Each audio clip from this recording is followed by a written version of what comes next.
Сәлеметсіздер ме? Каналға қош келдіңіздер. Сіздермен бірге ауыл лайф каналы, және бүгін біз сіздермен құймақ пісіретін боламыз. Ол үшін бізге мынадай жарты литр сары су, немесе орысша сыворотка дейміз, ірімшіктен, құрттан бөлінетін осындай көк су деп жатады, соны пайдаланамыз. Және осындай 2 жұмыртқа, мен үйдің жұмыртқасын алдым. Сіздерде барын пайдалана берсеңіз болады. Шұңғыл ыдысқа жұмыртқамызды жарып, оған 1 шыпшым тұз қосып, жақсылап араластырып аламыз. Тұз жұмыртқа ақуызының тез ыдырауына көмектеседі. Құймағымыз әдемі шығу үшін жұмыртқамызды міндетті түрде осылай жақсылап тұрып араластырып аламыз. Жұмыртқамыздың үстіне сары суымызды қосып, тағы да жақсылап араластырып жібереміз. Сұйық массамызға 300-400 грамдай ұн қосамыз. Мен ұнды електен өткізген жоқпын.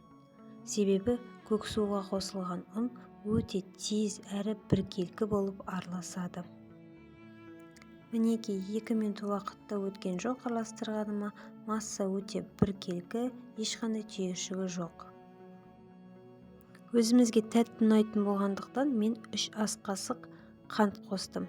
Егер сізге ұнамаса, әрине мөлшерін азайтсаңыз болады. Қанты ерігенше жақсылап араластырамыз. Қоспасының бәрі қосылып дайын болған құймағымызды пісіруге дайындаймыз. Отты жағып, тавамызды әбден қыздырып аламыз. Қызып тұрған тавамызға құймағымыз жабысып қалмас үшін азғантай көлемде май жағып аламыз. Мен үйдің ертілген майын алдым.